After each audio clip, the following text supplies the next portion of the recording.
up, guys? Welcome to the Being Beautifully Honest podcast and channel. Thanks for being here, being subbed. If you're not, hit the button. And if you're listening on YouTube, hit the like. It's like walking in the room and hitting that light switch. Let's brighten up the place and get into the politics and BS. So, Mary Trump, I really, really love the fact that this woman keeps her foot on her uncle's neck. I have never heard Donald Trump come out to refute anything that she has said. And she is standing 10 toes down for Kamala Harris.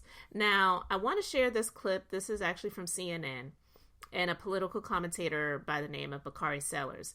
He's speaking on, Biden dropping out of the race and Harris being the nominee now against what Trump and his cronies and MAGA wanted to continue to harp on was age, and talking about how old Joe Biden was. And I love this because I was speaking about this before Joe Biden dropped out of the race. I was speaking about this since the debate, and I was speaking about the fact that people love to make it seem like Donald Trump is 45 and Joe Biden is 81. When Donald Trump was the 45th president, he was not 45 years old. He's 78. And I was like, what are people talking about right now? Donald Trump is just a few years younger than Joe Biden. The a-hole is still old as dirt. And he is not just losing it in terms of, some doctors are calling it some early signs of dementia, but he's also a lying narcissistic psychopath. That's dangerous. So now that Joe Biden is not running the race anymore, Donald Trump is the old nominee. So I want to play this clip from CNN, and then I'm going to share what Mary Trump had to say.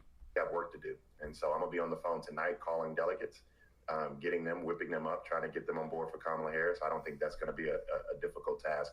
And anything else the vice president needs to do, I'll be there. Because right now, Kamala Harris has her work cut out for her. She's running against the oldest nominee for president of the United States in American history. And so when you have this type of change election, when you have this type of generational divide that you have, it's a question of whether or not you want to go backwards with Donald Trump or forward with Kamala Harris. I mean, the man is nearly 80 years old. And so the question is, can he serve another 4 years? I'm not sure he can. Well, my opinion, not only can he not serve another 4 years, he should not serve another 4 years. I don't believe he should serve another 4 minutes. All right. The man is absolutely insane and dangerous.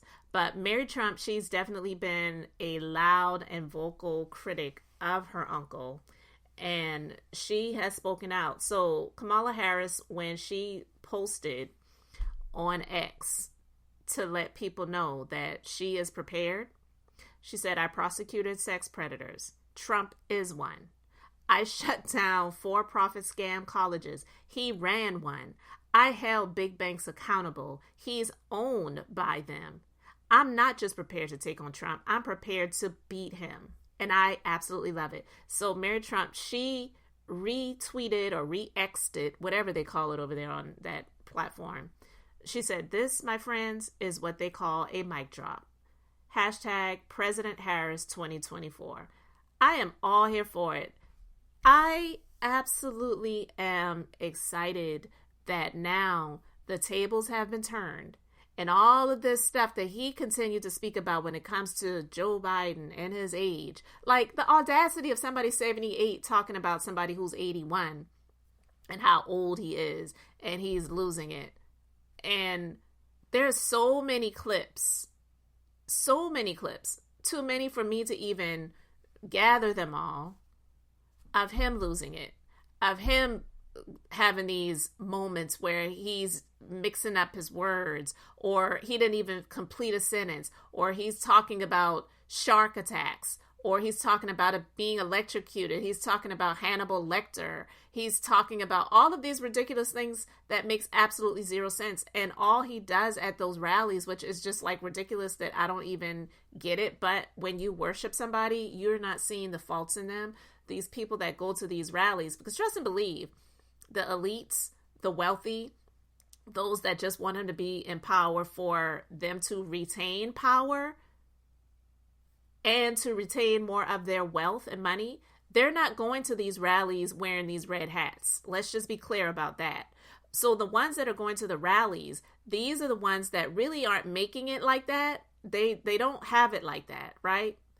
They either are living a modest lifestyle or they're living in these rundown neighborhoods where they really believe that they are better than the others that are melanated, whether they are melanated because they're African American or they are, Mexican or whatever, but because they're white, they think they're better than those others when they ain't got a pot to piss in or a window to throw it out of either. But because they follow these racists like this and they get hyped up on these emotional topics that they talk about, they don't see that they're being used for their vote and they vote against their own best personal interests, right?